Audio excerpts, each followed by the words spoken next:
When John was blind, I took him home. He loved nipping at my ear, whispering that he was my good boy. He'd spend nights mapping my body with his hands, determined to memorize my shape through touch. Later, when his sight returned, he turned out to be the missing heir to the Wilson family fortune, already committed to his first love. Before he could see my face, I left a death certificate and disappeared. 5 years later, hearing of his wedding, I finally dared resurface. But as my plane landed, black-suited security swarmed the airport. John appeared holding custom wedding lace, his smile tender yet unhinged. The measurements from 5 years ago are outdated. Fiancée. Let's recalibrate. My agent dragged me to the VIP lounge where John held court. Through cracked doors, I heard sycophants fawn, "Mr. Wilson, your disappearance and blindness must have been traumatic." John chuckled darkly. Trauma? I had round-the-clock care. Simpler times. Your fiancée's devotion is remarkable. True love conquers. She's here, John interrupted, tapping polished shoes against marble. Buried 6 feet under this terminal. Right. My death certificate bore his signature. My agent whispered that woman was doomed anyway. Had she lived? Impossible. I cut in. You doubt her skills? Snagging the Wilson heir takes world-class seduction. I stared at my champagne, remembering our first time. Blind John had hypersensitive hearing. My breath against his ear triggered something primal. Innocent. I'd asked about his sudden tension. His exploring hands found more than my heartbeat. When he froze, I thought him dying and tried CPR. He flipped me onto silk sheets, lips silencing mine. A service cart rammed my hip. My gasp echoed through suddenly opened doors. John's head snapped up. Our eyes met across the lounge. 5 years of corporate hell taught me to smile through mortal terror. The irony? Though we'd shared a bed for 2 years. His hands knew my face better than my own reflection. But to him, I was just some faceless, dead girl he'd never even seen. So what if we'd slept together? How could he recognize someone whose face he'd never laid eyes on? As expected, John didn't recognize me. When our wine glasses clinked, his gaze remained deep yet detached. The moment it landed on me, my nerves inexplicably sparked, exactly like our first encounter. It had been a stormy night when I lost my mother at the hospital. Stumbling home through alleyways, blinded by tears, I tripped over John's rain-soaked body slumped against a wall. Faint streetlight revealed his battered but breathtaking profile, blood dripping from those pitch-black eyes that burned with icy ferocity. I wanted to run. Then I remembered Mother's agony in her hospital bed. If only someone had helped her. I emptied my savings to nurse the stranger in my shabby apartment. Too young and desperate to recognize the luxury of his ruined clothes, I mistook him for another lost soul. Maybe Mother's spirit sent him to keep me company. For the first time since her death, I felt like I had family again. My agent pinched my wrist. "What's got you smiling?" she hissed. The forced grin stiffened as she warned. "Ivy, don't even think about John. The man's famously celibate. They say his childhood sweetheart Emily's the only woman he'll ever love. Cross that line and you're finished." Finished? Honey, when I left John 2 years ago, I handcuffed him to my thrift store bed and rode him raw for 3 hours. Told him I'd only kept him around for cheap thrills. And now some sugar daddy offered better benefits.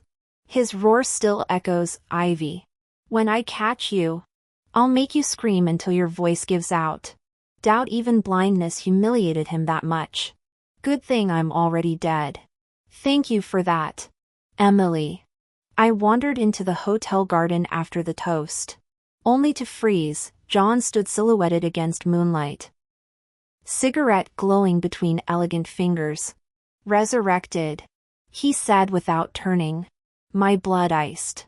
Resurrected? He knew? A scruffy mutt suddenly barreled into my legs, my old stray dog. Still nameless due to my chronic indecision.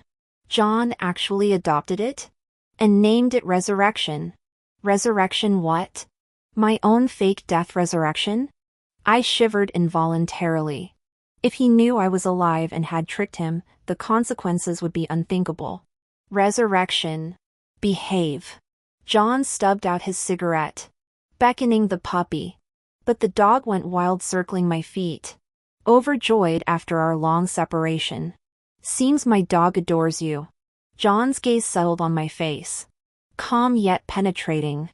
I forced composure, grateful for the spinning dog masking my nervous sweat. Sorry. I must smell like steak sauce from earlier. I should go. John. Before I could move, his voice stopped me. Being a dog isn't so bad. I froze. Sir? Dogs get rewarded for obedience. Good behavior pays off. Memories flooded me. John's breath hot against my ear during intimacy. Growling, I'm Ivy's good boy. My throat tightened as I clenched my fists. Apologies, John. I'm human. Don't know much about dogs. My awkward reply hung heavy. As I turned to leave, he demanded, would you abandon a loyal dog? I don't keep pets. Why? I can't handle responsibility. Lost my mother. Lost John. Lost my stray mutt. No more weaknesses. I should mingle. I pivoted sharply. But the dog lunged again. Stumbling in heels. I braced for pavement impact when strong arms caught me. Are you hurt? Where does it hurt?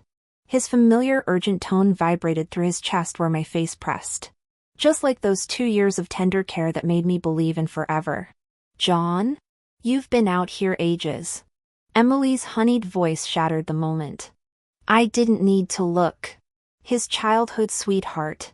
The ice queen who'd sneered at my studio apartment, he actually lived in this dump for 2 years? The memory crystallized, her designer heels clicking on cracked linoleum. Diamond bracelet glinting as she'd waved at my thrift store curtains. Now her perfume invaded the garden. Chanel No. 5 clashing with petunias. I pulled free, fleeing toward the champagne tower. John's gaze burning between my shoulder blades. He really could endure anything for our future. I've never been one to back down easily. Yet when faced with Emily's polished perfection, I couldn't even muster a retort. For the first time, poverty made me shed tears of shame. But not anymore. My soul was no longer parched and desperate. I quickly pushed John away, steadying myself on my own feet. Emily approached from behind. Her pupils flickered with shock when she saw my face, though her composure returned within seconds. Clearly, she was the better actress. Hi, she chirped. You're the new singer signed to MS. Kai's agency, right? Yes. Then why were you hugging John earlier? She pouted at John, draping herself over his arm. Shouldn't you worry about your fiancé getting jealous? Fiancé. John repeated the word slowly, his obsidian eyes burning into me like molten lava. Your dog startled me. Thanks for catching me, Mr. Wilson. I kept my voice flat. Don't let me interrupt. He blocked my path in 2 strides, pulling a wedding invitation from his suit. You'll attend my ceremony next month. The command brooked no argument. Emily giggled. John. Sealing the envelopes until the big day? No one can even see the bride and groom's names. I accepted the ivory card without reaction, walking away before their flirtatious banter could continue. Halfway to my apartment, I shredded the invitation into a trash bin. I didn't notice the torn corner where the fragment of an embossed ivy peeked through. I assumed crossing paths with John was mere coincidence. My focus remained on climbing the industry ladder until my agent announced a Blockbuster Films theme song offer. For someone at my level, this was a golden ticket. Then I arrived at the studio and saw John. No golden ticket. Just his personal summons. My social butterfly agent dragged me around introductions, faltering when John spoke first. Miss Lynn. Long time. She goes by Ivy now. Mr. Wilson. My agent hastily corrected. My pulse spiked. After faking my death years ago, I'd rebuilt my life under Mom's surname but kept the Ivy she'd given me. Common enough name. Harmless. John's gaze pinned me. Must have confused you with someone else. My late acquaintance shared that name. Different surname. I offered a socially awkward smile, letting my agent's glare bounce off me. When lunch arrived, the craft services intern did a double take at my untouched plate. No gluten? Dairy allergy? We have alternatives. She's fasting for a role. My agent lied smoothly. Truth was, I couldn't afford to waste calories on mediocre catering. Hunger kept the fire alive. John watched from his director's chair, fingers steepled. As the crew dispersed, his shadow fell over my script notes. Still running? The question froze my pen. Our old code phrase. Running from your lies? Your guilt? I met his gaze. Always. His thumb brushed the scar under my sleeve, a relic from the car crash that erased Lynn Ivy from existence. Pity. You used to chase better things. The catering intern returned with a blackberry smoothie. My favorite. From the days when I'd pick wild berries to avoid spending lunch money. John walked away before I could refuse it. The first sip tasted like rust. Like blood from biting my tongue through every Ivy audition. Like the metallic tang of revenge. I drank every drop. The fruit salad was handed to me, and I spotted mango chunks mixed in. John knew full well about my mango allergy. If I refused now, he'd grow even more suspicious. My reaction wasn't life-threatening, just some hives that a loratadine tablet could fix. Compared to the disaster of my secret identity being exposed, this was nothing. I unwrapped the container and speared a mango piece with my fork, meeting John's gaze defiantly as I raised it to my lips. Suddenly, his hand shot out, wrenching the fork from my grip with startling force. The mango splattered across the table. My agent gaped. Mr. Wilson. John snatched the entire salad away. I heard him instructing his assistant while walking off. I'll eat this. Get her proper hot meals instead. Minutes later, the assistant delivered 8 exquisite dishes and soup from Fuyun Lu, a restaurant where bills easily hit 5 figures. My agent whispered fiercely. Ivy, did you secretly charm the Wilson heir behind my back? Is he yours now? You told me he was immune to women, but the way he watches you, like you're the only person in this entire venue. My knuckles whitened around my chopsticks. The only one? At least my past gullibility wasn't completely pathetic, even my sharp-tongued agent fell for his act now. When I'd first found John bleeding and blind in that alley years ago, I'd considered taking him to a shelter. But as I'd turned to leave, his scarred hand fisted in my thrift store sweater. Don't send me away. His unseeing eyes held oceanic depths that drowned all resistance. I'd softened instantly. Where's your family? Don't remember. He looked like a wounded stray, all dark lashes and fading bruises. Convinced he'd been abandoned, I juggled 3 jobs to pay his medical bills. Every night, he'd cocoon me in his lanky limbs, warming my calloused hands against his chest. You're working too hard, Ivy. When my eyes heal, I'll give you everything, a mansion, vacations, lifelong comfort. I'm sorry it's taking so long. Blissfully ignorant. I'd nuzzled closer. Silly hubby. I'd work anyway. Once we save enough, we'll visit the best eye clinic in New York. We'll travel the world together. Maybe adopt kids someday. But really, we're each other's favorite child anyway. Oh, and a house that doesn't leak when it rains. John would simply crush me tighter, his lips brushing my temple as I rambled.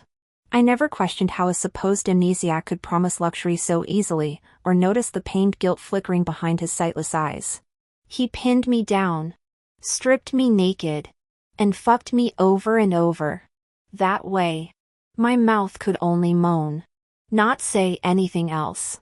Looking back now, maybe John didn't want to hear me speak, after all. Those simple dreams of mine represented ordinary people's lives to someone like him. The man was practically royalty. The golden child raised with diamond-encrusted spoons in the Wilson family mansion. His definition of privilege existed in a different stratosphere from mine. In that shabby studio apartment, we'd been two lonely souls clinging to each other for warmth. But outside those peeling walls, we belonged to entirely separate worlds. During a recording break, Emily made her entrance. The East Coast socialite princess, John's childhood sweetheart, commanded every gaze in the room. She distributed artisanal pastries before handing John a velvet box containing chestnut financiers she'd baked herself. "Since when do you have time to sit through theme song recordings?" she teased. "You looked completely absorbed earlier." John's reply came frostier than dry ice. "I needed to see someone important." The studio erupted in wolf whistles. Even Emily's porcelain cheeks flushed pink. Some bold soul called out, "Mr. Wilson, is the big day really next month?" His voice turned solemn. "Yes. At our wedding, I'll publicly declare my love." I slipped out to the rooftop terrace. My brain fogged from carb overload after that 8-course lunch. The crisp air helped, until muffled voices drifted up from the service entrance below. "John." Was that girl Ivy's voice similar to hers? Emily's cultured tones carried clearly. A grunt of affirmation. "But she's been dead 5 years. You told me to pay her off back then." "Sure." I added extra zeros. "But she took the money and vanished without a backward glance. If she truly loved you, Emily had it wrong. Back then, I hadn't been savvy enough to prioritize cash over romance. My hasty exit had other reasons. 2 weeks before Emily's payout arrived, I'd stumbled upon them. My part-time job ended early that day. There he stood in our courtyard, the man who'd claimed amnesia and blindness, holding some society princess with perfectly focused eyes scanning the perimeter like a Secret Service agent. The gut punch left me sobbing in an alley for hours. Yet I still pretended nothing happened. Too terrified to confront him. Pathetic. When Emily later flashed their intimate photos, including some X-rated souvenirs, this country mouse finally snapped. Mama always said never keep second-hand men if another woman could steal him. He wasn't worth having. So after writing John hard for 3 final hours, I took the money and ghosted. My only regret? Not negotiating a higher severance package. The week after the photo shoot wrapped past without incident, I figured John had probably been convinced by Emily and wouldn't come testing me anymore. That night while packing my bags to leave the capital, my agent's sister Kai was scrolling through social media. "Hey!" she exclaimed. "A friend just posted that John's dog went missing days ago and still hasn't been found." The stray dog was gone? When I faked my death and left town, I couldn't take the mutt with me. I'd entrusted him to the family running the grilled chicken stand at the alley entrance, figuring he could at least scavenge bones and scraps there. Now John just bought a new dog instead. Guess he's given up looking for the original one. Sister Kai's words made me panic. That bastard John clearly wasn't searching anymore. Hailing a cab through the pouring rain, I rushed to my old apartment. The door stood ajar as expected. Shaking out my umbrella, I burst inside. "Buddy!" I called desperately. "I knew you'd be here." The lights flicked on. No dog. Instead, a towering figure sat incongruously at the rickety plastic table, cigarette glowing in his hand. When those eyes, darker than the burning ember, lifted to meet mine, he rasped, "Ivy, you came back." "John." The sight of the dog leashed at his feet confirmed the trap. I attempted feeble denial. "Mr. Wilson, what did you just call me?" John never blinked. "That night at the revival party, the dog was all over you. He never approaches strangers. You tore up the wedding invitation I sent you. If we were truly strangers, why destroy it?" Attending would have been beneficial for networking. His finger traced the table's edge. When I had them bring you in to record, I knew it was you the moment you sang. You hesitated when you saw the mango dessert but forced yourself to eat it in front of me. At dinner, you avoided every dish with cilantro and shiitake mushrooms. He leaned forward, smoke curling between us.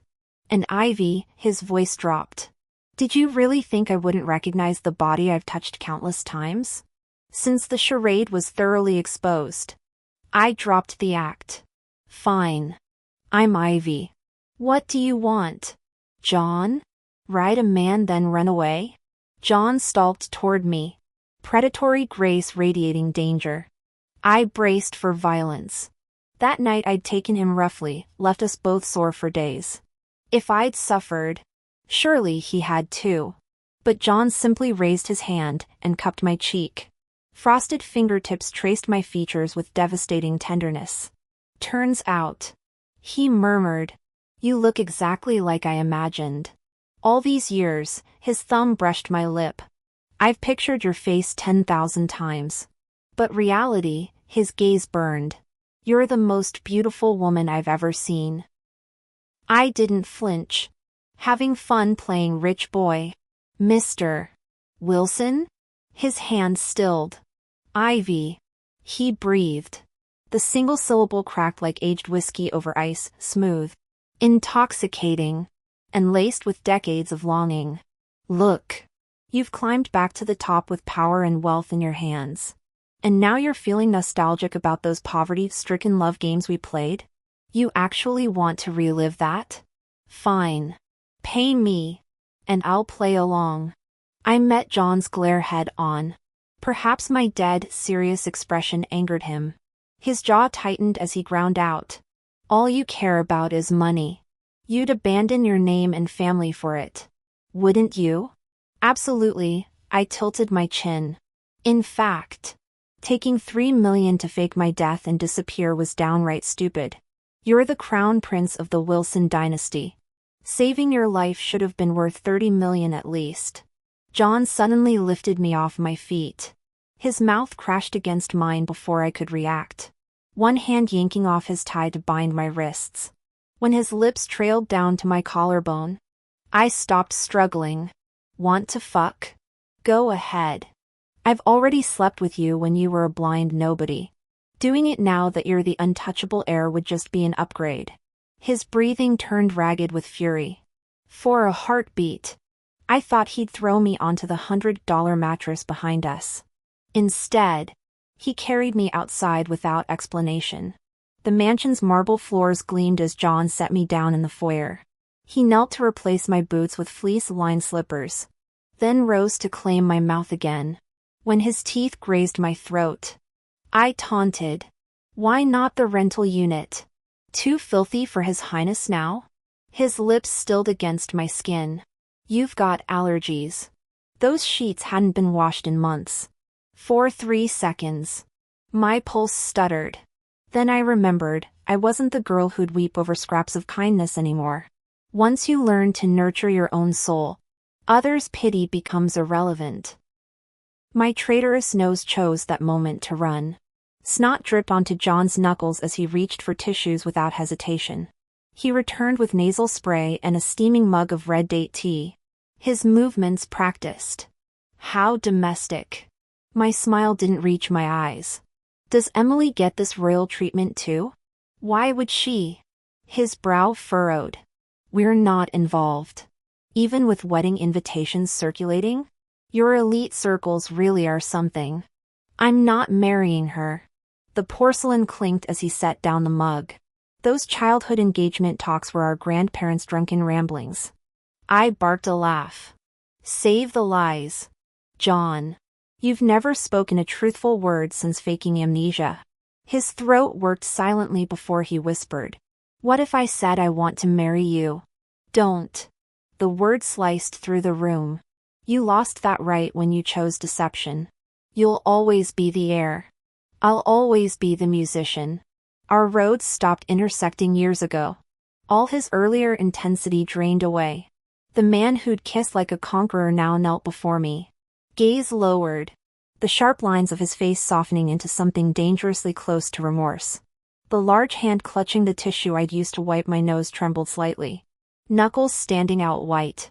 That puppy dog look again. I deliberately looked away. After a long silence, John rasped. Ivy, will you come to my wedding? Never. I answered without hesitation. I want you there, he cleared his throat. Attend my wedding, and I'll give you Harmony Records' annual exclusive contract. Just one per year. You know how impossible this is for newcomers without connections. His gravelly voice carried a pleading note. I didn't bother analyzing it. Deal. Harmony Records dominated the music industry. This golden opportunity would have taken me years of clawing my way up. Why refuse free premium tickets? Then it's settled. You must come, Ivy. John drove me back to my apartment, reiterating his demand before leaving. I couldn't fathom this rich boy's kink wanting his ex at his wedding. Not worth the brain cells. The figure waiting at my doorstep made me sigh. Emily glared icily. Miss Peter, I never thought you'd dare return. You think seducing John into recognizing you changes anything? From John's behavior tonight, I'd pieced it together. Emily had deceived him. Now John believed I'd abandoned him for money. But when trust dies, the funeral's already over. I smiled sweetly. Planning to blacklist me? Ms. Brown? You do realize I recorded our conversation that day? Total bluff. Back then I'd been too naive for such schemes. But Emily paled visibly. John remained her Achilles heel. This girl made my past self look like a feminist icon.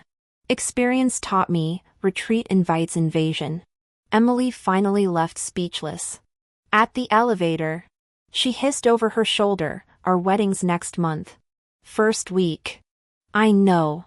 I waved cheerfully. He was a virgin when we met. I trained him well, though absolute pro in bed. Enjoy your wedding night. The door slammed. Sweet catharsis.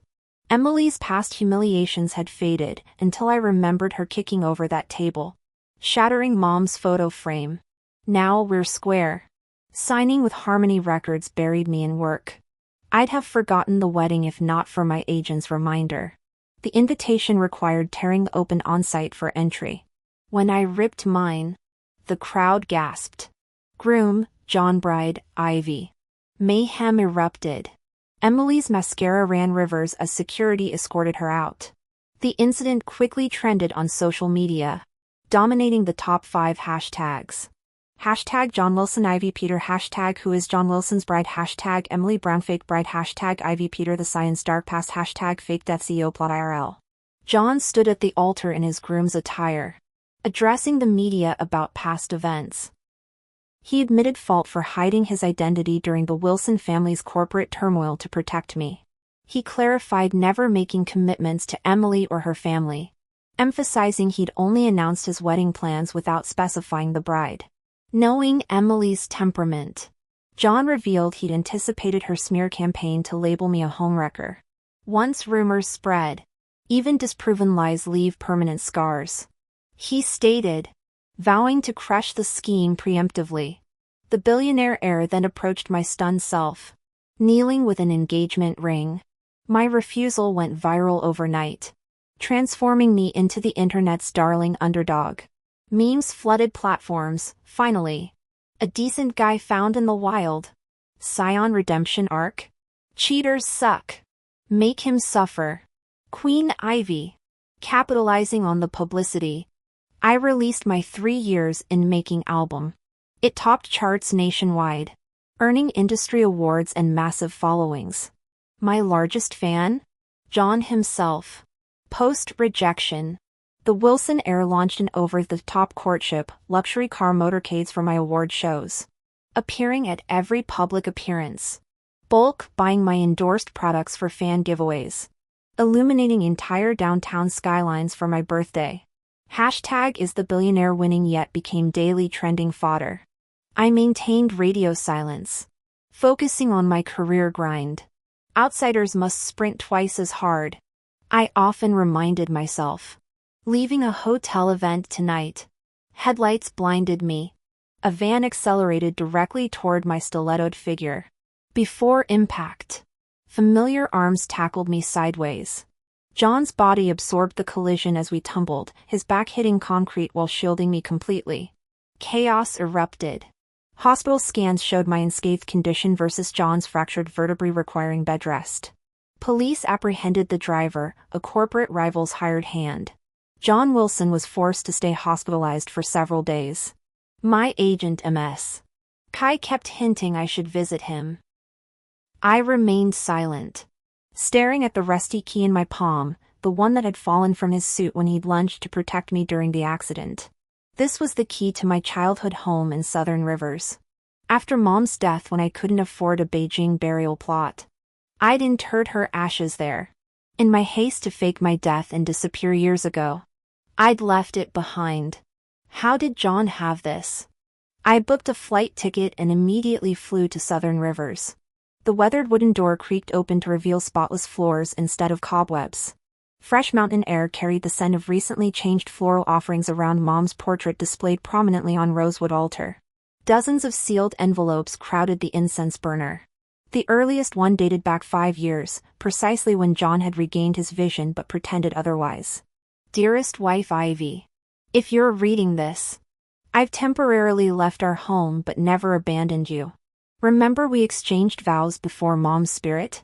However this looks, you'll always be my one and only bride. First, let me properly reintroduce myself, John Wilson.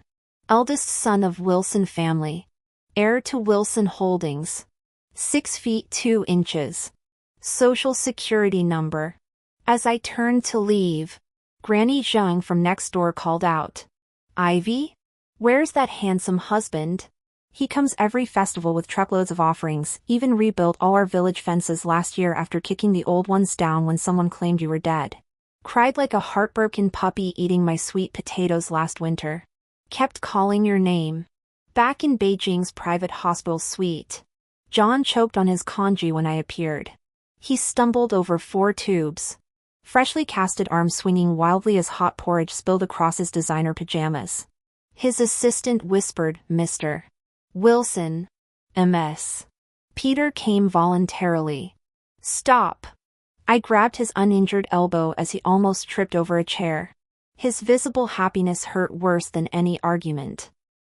When his assistant tried speaking again, John discreetly kicked the man's ankle. You're freezing. His brow furrowed as our fingers brushed. Where have you been staying? I'll have. I dumped the stack of yellowed letters onto his bedside table. The top envelope's broken wax seal revealed charcoal fingerprints from where he'd gripped it during countless rereadings. Outside the window, late autumn rain blurred the city skyline as monitors beeped through our silence. This was a roundabout way of asking about my whereabouts. I smiled wryly, considering all the spies you've planted around me. Do you really need to ask? John pressed his lips together, falling silent. There it was again, that kicked puppy look. Ivy. I went back to my hometown in southern Sichuan. I pulled out the letters. I only read a few lines. The rest. I want to hear directly from you. My questions. Your answers. Deal. His response came swift. Ask anything. I'll tell you everything, even my bank passwords. I've got over 100 accounts. All with your birthday as PIN. Through John's answers, I finally pieced together the full truth from years ago. When I'd found him bloodied in that alley. He just survived a horrific car crash orchestrated by his father's illegitimate son, his half-brother. The bastard had hired hitmen from Hong Kong to eliminate him. During his first week at my place, John's memories flickered between lucidity and confusion like faulty neon. No wonder he couldn't answer when I'd asked about his family. It took 2 weeks of recovery before his mind fully cleared. He kept his identity secret, not wanting to drag me into the Wilson family's corporate civil war. Even I, who frequented alleyway gossip circles, had heard whispers about their Game of Thrones-style power struggle. The family patriarch had left everything to his favored firstborn. sparking rebellion among numerous illegitimate heirs. With John's mother sidelined by his father's mistress and assassination attempts escalating, he chose to bide his time. Those 5 years in your apartment, I wanted to tell you countless times. But I feared you'd start looking over your shoulder like I did. Worse, that you'd think me too dangerous to keep. His voice thickened. By year 3, my chief security advisor tracked me down. I had him watch over us in secret. If my brothers had found us. I bit my lip before the question escaped, then why were you hugging Emily outside my place? John's brows shot up before realization dawned. So that's why you. Christ. Ivy. That was theater. The Browns have vested interests in my mother's holdings. Her father needed me to win. Emily was just the messenger. Memory clicked, his eyes had been scanning surroundings during that embrace. Not fearing my appearance, but watching for assassins. The board required my immediate presence to salvage the merger. I left in such haste, wrote these letters to explain everything. Had Emily deliver money while pretending to discard you, make my brothers think you were insignificant. His knuckles whitened. Never imagined she'd secretly up the payout and Photoshop our bed photos. Or that you'd actually take the money, Anne. His breath hitched. When you said you'd found a new sugar daddy, God. How that burned. Every rage-filled night. I'd pray your new patron was poorer than me. That you'd eventually circle back. Those whiskey eyes held me captive. Shimmering with remorse. I'm not blaming Emily. This is on me. Should have trusted you from the start. Love means facing storms together. Not playing martyr. Ivy, I'm sorry. I love you. Could we start over? I didn't answer John's final question.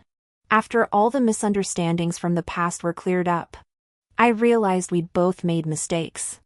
I'd been too cowardly to seek clarity, while he'd been too arrogant to understand what love truly required.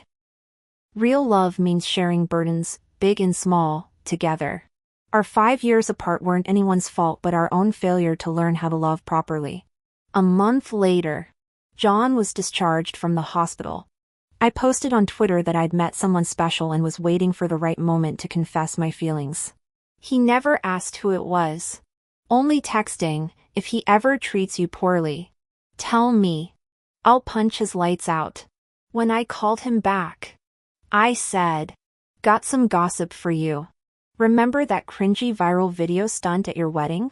Emily's reputation never recovered, she moved abroad the next month. I know. His voice turned crisp. The Wilson family severed all ties with the Browns. Permanently.